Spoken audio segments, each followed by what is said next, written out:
नमस्कार दोस्तों, स्वागत है आप सभी का यूट्यूब चैनल पे। दोस्तों आज की क्लास में सीखेंगे class 12 chapter number 5.2 NCERT book. ठीक है, आज की वीडियो बहुत ही खास होने वाला है, बहुत इंपॉर्टेंट है। अगर आप इस वीडियो को देखते हैं तो यहाँ से आप लोग कम से कम एग्जाम में अच्छा परफॉर्मेंस कीजिएगा, क्योंकि अधिकतर नंबर डिफरेंशिएशन से पूछता है। तो शुरुआत डिफरेंशिएशन का यहीं से है और बहुत ही खास क्लास है।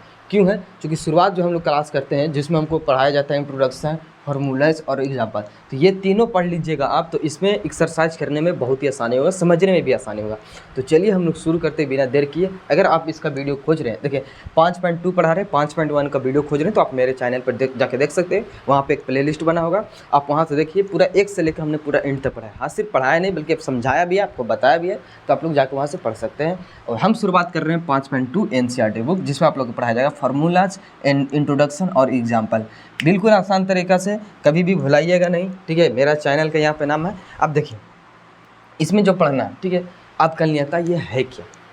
बहुत सारी बच्चों को परेशान कर दिया क्लास 11th में कि बहुत ये अवकलनीयता होता क्या है, डिफरेंशिएशन। ठीक है, आप तो फंक्शन निकाल लेते हैं, लेकिन आप लोग को समझे में नहीं आता इसका डिफिनेशन क्या है। देखिए हर पल कुछ न कुछ चेंज हो रहा है। ये क्या है डिफरेंशिएशन? ठीक है, हम लोग इसको बोलते हैं परिवर्तन की दर।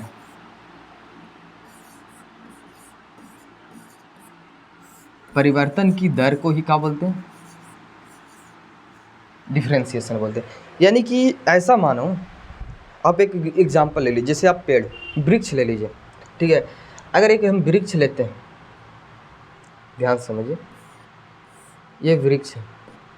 ठीक है, ये वृक्ष है।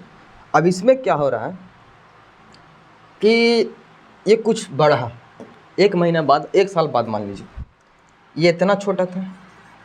ठीक है, आप देख रहे हैं 5 साल में इतना बड़ा हो गया, 5 साल में। ठीक है, तो एक ऑटोमेटिक तो नहीं बड़ा होगा कि 5 साल में इतना छोटा था 5 साल में इतना बड़ा हो गया, तो ऐसे तो नहीं हुआ होगा। मतलब 5 साल में मान के चलते हैं, 1 साल में कुछ बड़ा होगा। ठीक है, मान के चलिए आप 1 साल में ये इतना तक आया है, यहाँ तक। ठीक है, जैसे 5 साल में एक बार तो नहीं बढ़े भैया, 1 साल में मान के चलते, अच्छा 1 साल में नहीं मानिए आप, लीजिए 1 साल में ये यहाँ तक बढ़ा होगा। ठीक है, अच्छा 1 साल में 12 महीना होता है ना, तो 1 महीना में तो कुछ तो बड़ा होगा। तो 1 महीना में हम मान के चलते हैं इतना बड़ा है। ठीक है, 1 महीना में कितना बड़ा है, इतना मान लेते हैं। अच्छा 1 महीना में तो ऑटोमेटिक तो एक महीना इतना नहीं बड़ा हो गया, अरे 1 दिन में तो कुछ बड़ा होगा।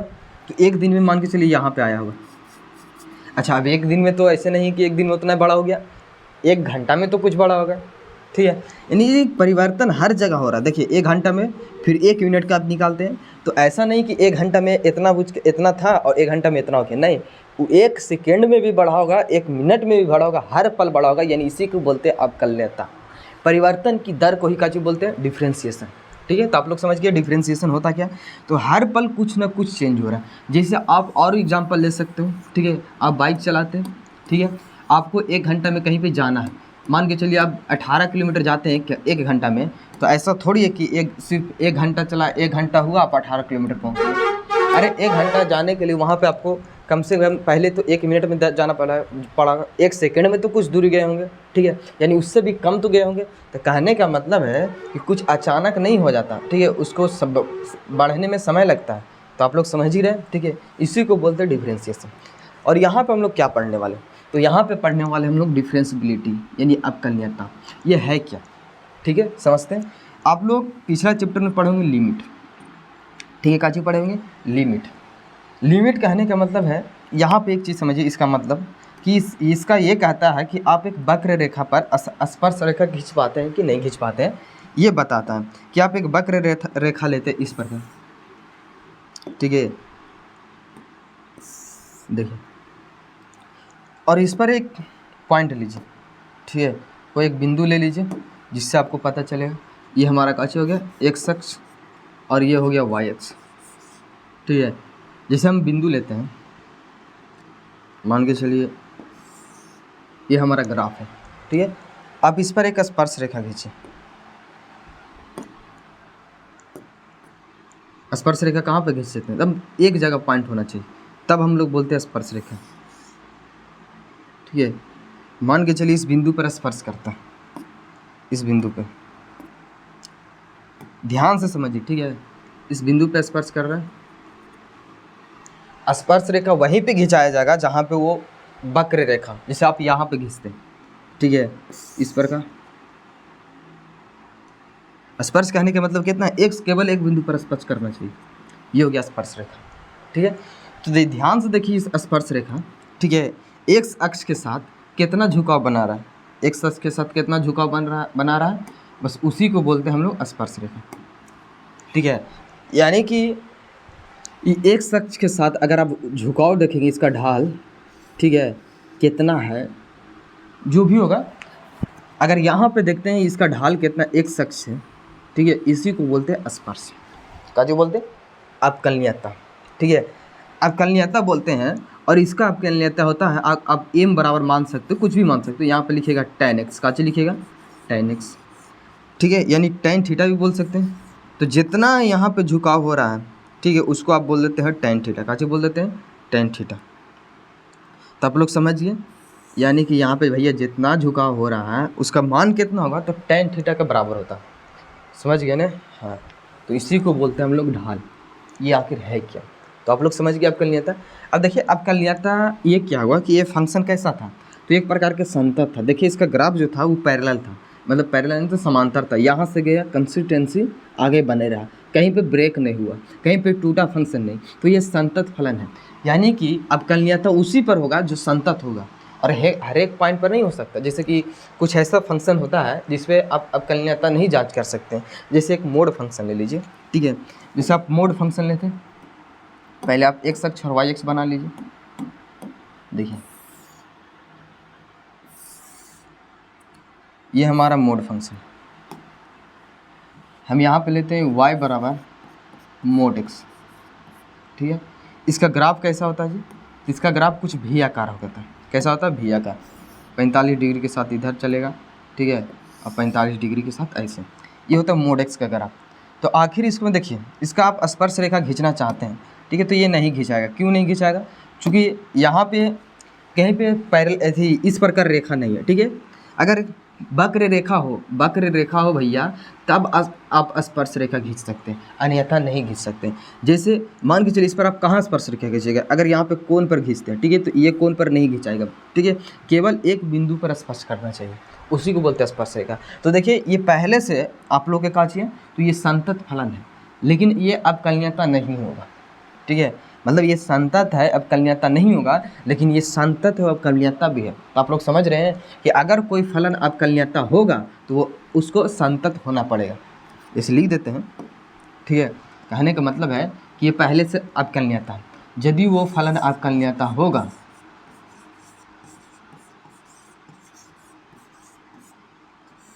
अवकलनीयता है, तो संतत भी है, काचिया संतत है, ठीक है।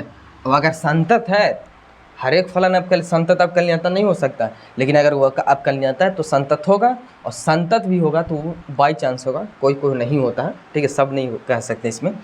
तो ये होगा अवकलनीयता के बारे में डिफिनेशन, ठीक है। अगर किसी को दिक्कत हो कहीं पे तो आप लोग कमेंट में बता सकते हैं। ये वीडियो लंबा थोड़ा सा जाएगा, चूँकि इसमें बताया जाएगा आप लोग को इंट्रोडक्शन और फार्मूला और क्या बोलते हैं उसको एग्जाम्पल, ठीक है। तो आप लोग स्थिर से बैठिए, मन लगा के पढ़िए, ठीक है। देखिए अब यहाँ तक हो गया, अब इसमें जो आप लोग को पढ़ना है ये तक आप ग्राफ के जरिए बता दीजिएगा। ये तो ग्राफ के जरिए आप बता सकते हैं कि कौन सा अवकलनीयता है कौन सा नहीं है, लेकिन अगर कोई फंक्शन आ जाएगा तब आप कैसे बताइएगा, उसके लिए भी उपाय है कि अगर कोई बिंदु हमको खास दे दे, जैसे कि हमको बताता है कि x बराबर c पर, किस पर, x बराबर c पर कोई बिंदु, x बराबर c पर, अब अवकलनीयता, अगर x बराबर c पर अवकलनीयता की जांच करना है, ठीक है, तो अब उसमें दो बात ध्यान दीजिएगा। अगर वो x बराबर c पर अवकलनीयता है, ठीक है, x बराबर c पर का चाहिए अवकलनीयता है, तो उसमें क्या होगा से समझिए, LHD जो होगा यानी कि लेफ्ट हैंड डेरिवेटिव, ठीक है, और राइट हैंड डेरिवेटिव, तो ये चीज़ आप लोग के बराबर मिलेगा। अगर वो संतत है अवकलनीयता होगा तो लेफ्ट हैंड डेरिवेटिव और राइट हैंड डेरिवेटिव ये दोनों बराबर मिलेगा। तो आखिर इसको निकालते कैसे भैया, तो उसको भी बता देते हैं। ये इसको निकालने का तरीका, ठीक है, पहले आप इतना समझ गए। देखो इसको निकालने का तरीका कैसे, कि आप LHD कैसे निकालिएगा, ठीक है। पहले आप समझिए कि अवकलनीयता होगा तो उसमें क्या चीज़ होगा, तो LHD RHD दोनों बराबर हुए। ये LHD है क्या, ठीक है, इसे समझते हैं। LHD जब भी निकालना रहे आप लोग के, सिंपल तरीका करिएगा कि सबसे पहले यहाँ पे लिखिएगा LHD, ठीक है। इसको निकालने का तरीका है, लिखिएगा LHD और एक लिखिएगा RHD लिखावेंगे। देखिए आप लिखिएगा लिमिट निकालिएगा, काची निकालिएगा, लिमिट, ठीक है। एक्स टेंडिंग्स बट हमको C पर जितना पर बोलेगा उतना पर यहाँ पे लिखना पड़ेगा, ठीक है। अब फलन लिखिए, देखिए अगर F ये हो जाएगा C माइनस के H भी मान सकते हैं, A भी मान सकते हैं, हम यहाँ पे A मान लेते हैं, काची मान लेते हैं A। अब देखिए यहाँ पे घटाएं इसलिए चूँकि हमको LH बात किया, ठीक है। फिर माइनस देना यहाँ पे f ऑफ c फंक्शन की वैल्यू निकाल लेना, ठीक है। और बट्टा में कितना हो जाएगा, तो माइनस के a होगा, काची होगा माइनस के a, ठीक है। तो आप लोग ये समझ गए कि LHD आखिर निकालता कैसे, ठीक है। तो LHD अगर किसी को दिक्कत हो तो आप लोग कमेंट में बता सकते हैं। अब देखिए LHD भी याद हो गया तो RHD सिंपल है, आप लिखिएगा RHD, ठीक है। लिखिए लिमिट, ठीक है, एक्स टेंडिंग्स पर हो जाएगा C, यहाँ पे लिखिए F C प्लस के A, ठीक है, माइनस में F ऑफ C और बटा में कितना हो जाएगा, प्लस के A। ये दोनों में फ़र्क काशी मिलेगा सेम से समझिए।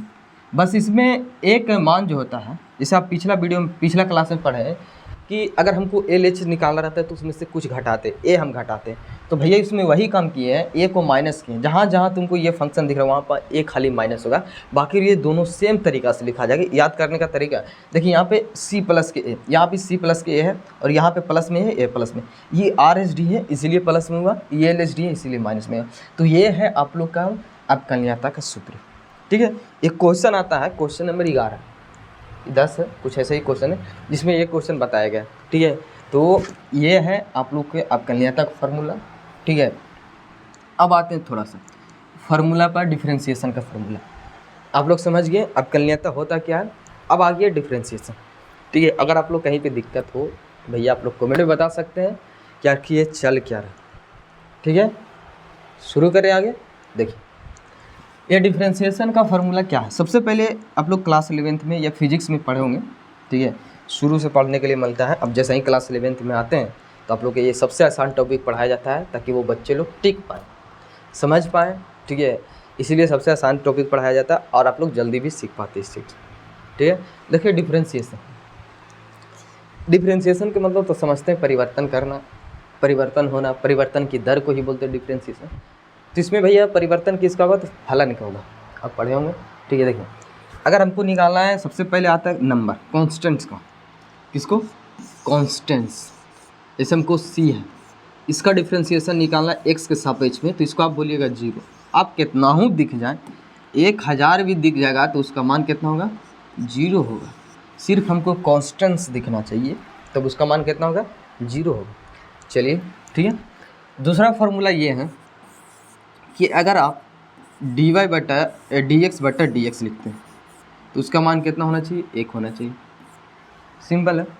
अच्छा तीसरा मेन फार्मूला 3 वाला, ये 3 वाला ही से ही बना है ये सब। देखिए अगर डिफरेंशिएशन निकाले x के पावर n का, तो इसका डिफरेंशिएशन को कभी भी याद रखिए, वेरिएबल के पावर कोई नंबर है, ठीक है, इसमें कहा है x के पावर n है, तो क्या करना है इसका डिफरेंशिएशन निकालने के लिए कि जितना पावर में रहेगा उसको आगे लाइए।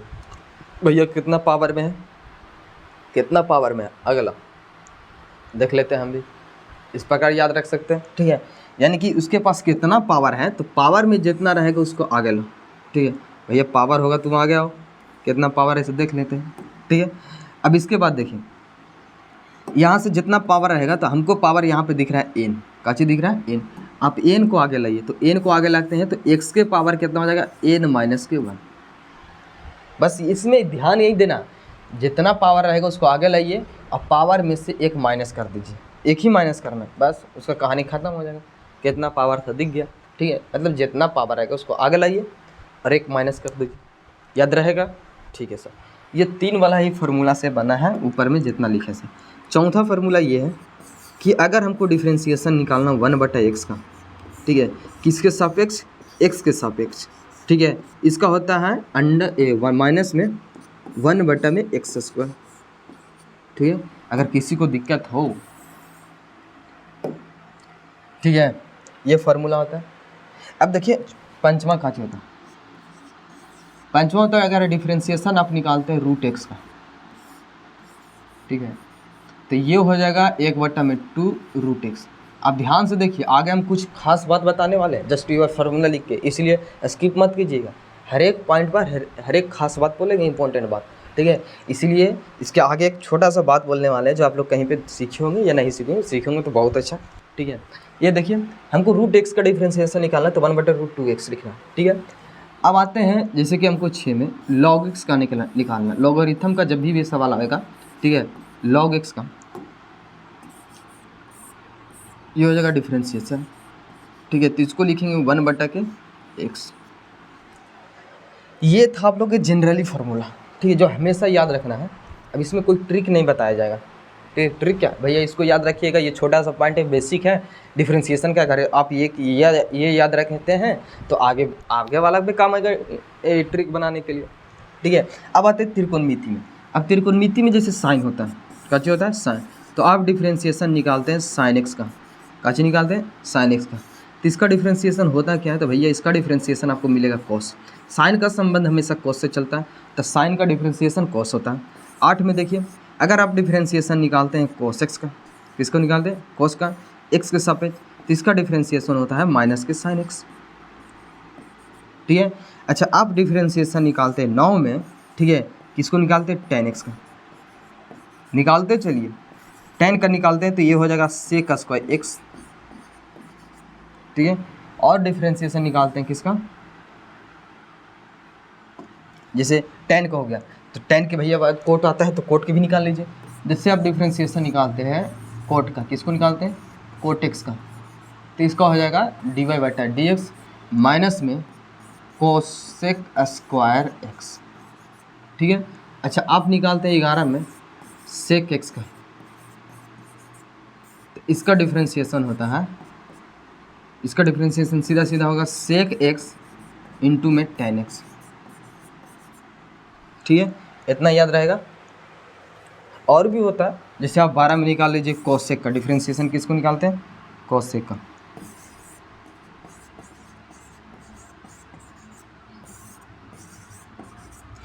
तो इस कोसेक का निकालते हैं तो इसका हो जाएगा माइनस में कोसेक एक्स इंटू में कोट एक्स। देखिए लेकिन कंफ्यूज कहाँ पे होता है कि सर माइनस किसका किसका होता है, तो बस इतना याद रखिए जिसका नाम सी से शुरू होता है माइनस हो गया। जैसे यहाँ पे देखिए ए सी से कोस का शुरू हो रहा है, कोस का रिजल्ट हमको माइनस में दे रहा, और किसका सी से हो रहा है तो कोट का रिजल्ट भी माइनस में है, ठीक है, और कोसेक का इसका भी रिजल्ट माइनस में है। अब देखिए यहाँ पे कि अभी हम जितना पढ़े ये था डिफ्रेंसिएशन का बेसिक क्लास, बेसिक फार्मूला कह ले इसको, बेसिक फार्मूला जो आप लोग हर हाल में याद रखें। ऐसे आप लोग फार्मूला बहुत माना इसका, ठीक है, लेकिन इस चैप्टर में इतना ही काम है, इतना ही पढ़ना जरूरी है। और एक फार्मूला होता है जिसको हम लोग भागा बोलते हैं, ठीक है।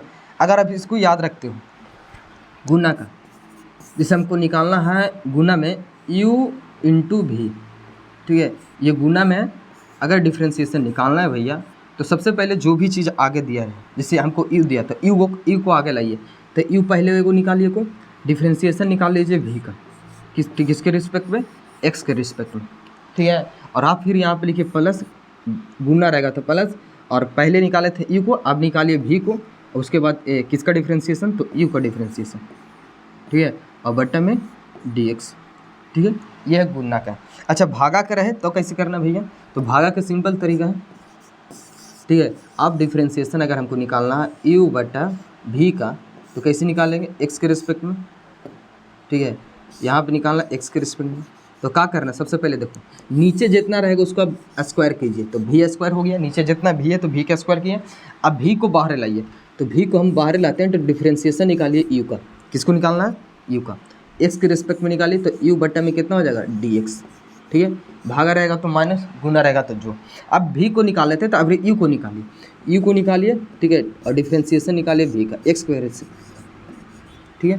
तो ये जाके आप लोग के टोटल 14 फार्मूला बनता है इस चैप्टर में, ठीक है। और भी प्लस वाला बनता है, लेकिन प्लस वाला को लिखने की जरूरत नहीं है, वो सिंपल है, ठीक है। उसमें कोई नियम नहीं लगाना, अगर प्लस है तो अलग अलग कर दीजिए, माइनस है तो अलग अलग, लेकिन गुना और भागा में थोड़ा सा मुश्किल है, इसीलिए हमने ये क्या किया, ठीक है।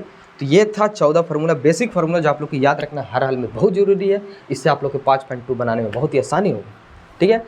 अब आते हैं थोड़ा सा इसमें ज़रा ध्यान दीजिए, हम बोले थे कि आप लोग को इसमें कुछ खास बात बताने वाले हैं, से देखिए हम जितना भी यहाँ पर डिफ्रेंसिएशन लिखे हैं सबका रिस्पेक्ट, सबके नीचे एक्स के सापेक्ष एक्स के रिस्पेक्ट में निकाल रहे हैं।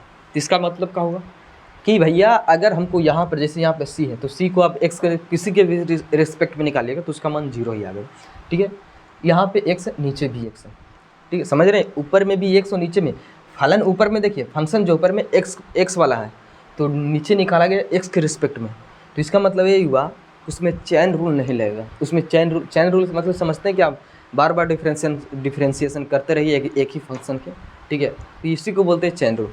इसमें क्या हो रहा है कि एक्स का मान, ठीक है, यहाँ पे एक्स वाला फंक्शन है, नीचे एक्स है, यहाँ पे भी देखिए यहाँ पे एक्स है, यहाँ पे भी एक्स है, तो इसका मतलब कि आप एक्स के रिस्पेक्ट में करते हैं और ऊपर भी फंक्शन जो फंक्शन है उसी के रिस्पेक्ट में कर रहे हैं, तो उसमें चैन रूल लगाने की जरूरत नहीं है। यहाँ पे देखिए 1/x है, नीचे भी एक्स है, ठीक है जी, यहाँ पे रूट एक्स है, नीचे भी एक्स है, यहाँ पे भी एक्स है, एक्स है, एक्स है, सबके जगह पर एक्स है, तो हम एक्स के रिस्पेक्ट में निकालें।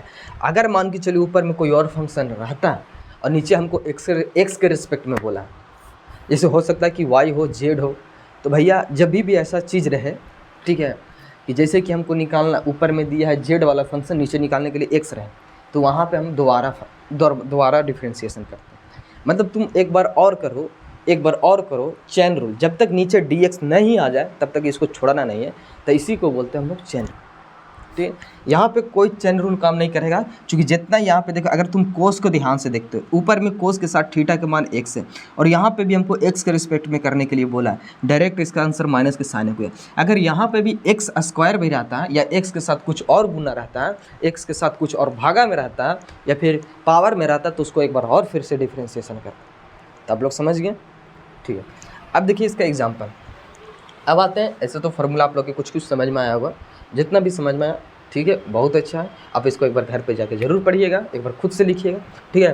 देखिए ये वाला क्वेश्चन, इसको कैसे करना, ध्यान दीजिएगा। तो इसमें पावर है, हम बताएं तो भैया कि पावर वाला का जब भी निकालने के लिए है डिफ्रेंशिएशन, ठीक है, एक्स के रिस्पेक्ट में, अब जितना है उसको बाहर लाइए, कितना जी पावर में 2 है, 2 को लाइए बाहर, ठीक है, और एक्स पावर में से 2 माइनस के 1 माइनस कीजिए, तो हो जाएगा 2x, यानी भैया हमारा फाइनल जो आंसर है ये इतना है।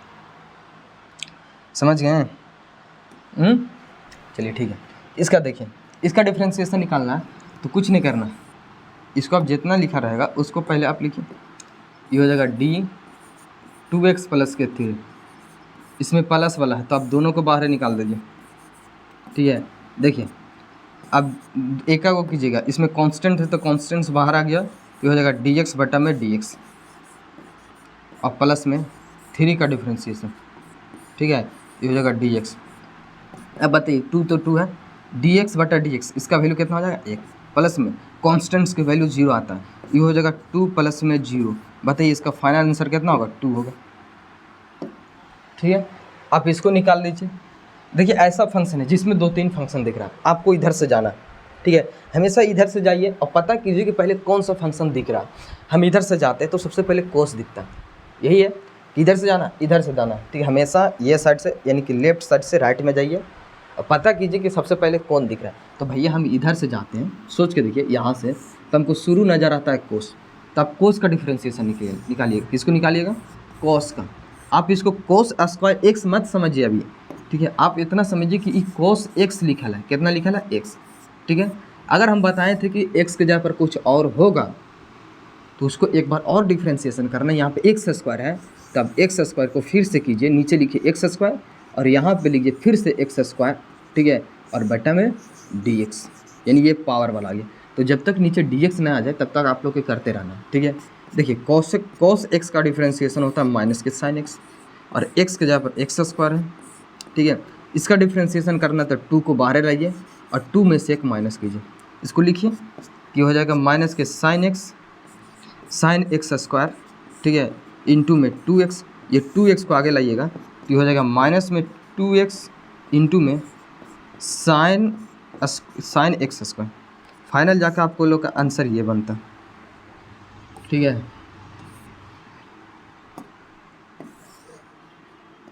तो आप लोग समझ गए ये एग्जाम्पल, तो ये 3 एग्जाम्पल है और भी और एग्जाम्पल लिए हैं। तो पहले बताइए कि आप लोग को समझ में आया कि नहीं आया, ठीक है। अगर नहीं समझ में आया तो चलिए 3 एग्जाम्पल और लेते हैं जिसको आप लोग के दिमाग में क्लियर ही बैठ जाएगा। देखिए ये है, ये x स्क्वायर 5 है, इसमें भी सिंपल है। अब 2 को फंक्शन दिख रहा है, ठीक है।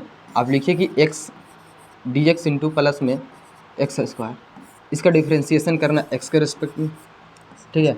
आप इधर से जाइएगा तो x स्क्वायर दिख रहा है, तो भैया आप सबसे पहले x स्क्वायर की कीजिए, यहाँ पे लीजिए dx, फिर कीजिए डिफ्रेंशिएशन कॉन्स्टेंट्स का, ठीक है। प्लस में तो अलग अलग दे सकते हो। x स्क्वायर का डिफ्रेंशिएशन देखिए 2 बाहर है तो 2 बाहर है 1 घटेगा, फिर प्लस में कॉन्स्टेंट्स की वैल्यू 0 होता है, ये हो जाएगा 2x, 1 में से x स्क्वायर में से 1 जाएगा, फिर 0 हो जाएगा, ये हो जाएगा 2x। देखिए ऐसा एग्जाम्पल इसलिए ले रहे हैं क्योंकि ऐसा एग्जाम्पल है बुक में, ठीक है। ऐसा नहीं दिया लेकिन किसी फलन के साथ अटैच कर दिया, तो आप लोग को वहाँ पे बनाने में आसानी होगा क्योंकि हम उसमें से अलग करके निकाल दिए। जैसे ये x स्क्वायर प्लस का 5 ये किसी फंक्शन के साथ था, साइन के साथ था, कोस के साथ था, तो इसको बस हम अलग करके इसको एग्जाम्पल के रूप में बना दिए ताकि आप लोग जब वो वाला क्वेश्चन कीजिएगा ना तो वहाँ पर आसानी से कर समझ में आएगा, ठीक है। देखिए इसका डिफ्रेंशिएशन करना, इसको आप निकालिए ax प्लस में 5, ठीक है। अलग अलग कर सकते हैं जब भी ऐसा रहेगा, ठीक है। आप लिखिएगा ax प्लस में dx और ये 5 को अलग से कीजिए, सॉरी b है जी, b है, यहाँ पे का चाहिए b है। एक काम कीजिए, a कांस्टेंट है, a को बाहर लाइए तो a हो गया, यहाँ पे बनेगा dx बटा में dx, और ये प्लस में कांस्टेंट्स की b भी कांस्टेंट है तो इसका वैल्यू 0। अब बताइए ए dx इंटू dx 1 हो गया बराबर में 0 बराबर इसका वैल्यू a हो जाएगा, यानी इसका डिफ्रेंशिएशन कितना है a है। फिर इसका डिफ्रेंशिएशन निकालिए, tan रूट x है। कभी भी ऐसा फंक्शन है तो आप इधर से जाइए और पहले पता कीजिए कौन है, tan है, तो पहले भैया tan का डिफ्रेंशिएशन निकालिए। आप रूट x को छोड़ दीजिए, रूट x जैसे लिखे उसको लिख दीजिए, यहाँ पे जितना रहेगा उसको भी नीचे लिखना है, ठीक है। अभी भी नीचे dx नहीं आया, अब फिर इसको एक बार और डिफ्रेंशिएशन कीजिए रूट x, ठीक है, और बटा में dx। समझ रहे हैं कि नहीं? हाँ सर समझ रहे हैं। देखिए ये हो जाएगा tan का डिफ्रेंशिएशन होता है सेक स्क्वायर, x के जगह पर रूट x है, ठीक है। अब रूट x का डिफ्रेंशिएशन कितना होता है भैया, तो रूट x का हम बताए थे, ठीक है, 1/2 रूट x होता है। अब इसको सही से लिखेगा तो लिख सकते हैं sec square x under root, ठीक है, बटा में 2 रूट x। सिर्फ रूट x का मत काट देना, ठीक है, क्योंकि वहाँ पे काची के रूप में वो थीटा के मान है और थीटा का मान कभी कटता नहीं। तो चलिए आज की क्लास को यहीं से तक समाप्त किया जाता है, बाकी हम कल बताएंगे क्वेश्चन नंबर 1 से लेकर 8 तक कैसे बनाना है बिल्कुल आसान तरीक़ा से। ये आज का क्लास, ठीक है ना, जिसमें आप लोग को बताएंगे 6 को एग्जाम्पल बताएं, फार्मूला बताएं, इंट्रोडक्शन बताएं या फिर ग्राफ के जरिए समझाएं। तो ये क्लास कैसा लगा आज की क्लास आप लोग कमेंट में ज़रूर बताइए, ठीक है। अपने दोस्तों के पास शेयर कीजिए ताकि वो भी अच्छे से पढ़ पाएँ, क्लास 12th में अच्छा से मार्क ला पाए। अब जो भी समझ में नहीं आया, ठीक है, आप लोग एक कमेंट में बताइए कि हमको यहाँ पे नहीं समझ में आया, ठीक है। तो बताइए आप लोग कि आज की क्लास कैसा लगा। बाकी हम अच्छा ये जो भी चीज़ पढ़ाई है वो आप लोग के घर से एक बार पढ़ के ज़रूर आना, ठीक है। तो आप लोग कमेंट में बताइए कैसा लगा। बाकी हम मिलते हैं नेक्स्ट वीडियो में नेक्स्ट सवाल के साथ, नेक्स्ट टॉपिक के साथ। ये वीडियो कैसा लगा ज़रूर बताइएगा। बाकी हम मिलते हैं नेक्स्ट वीडियो में, इसी के साथ जय हिंद।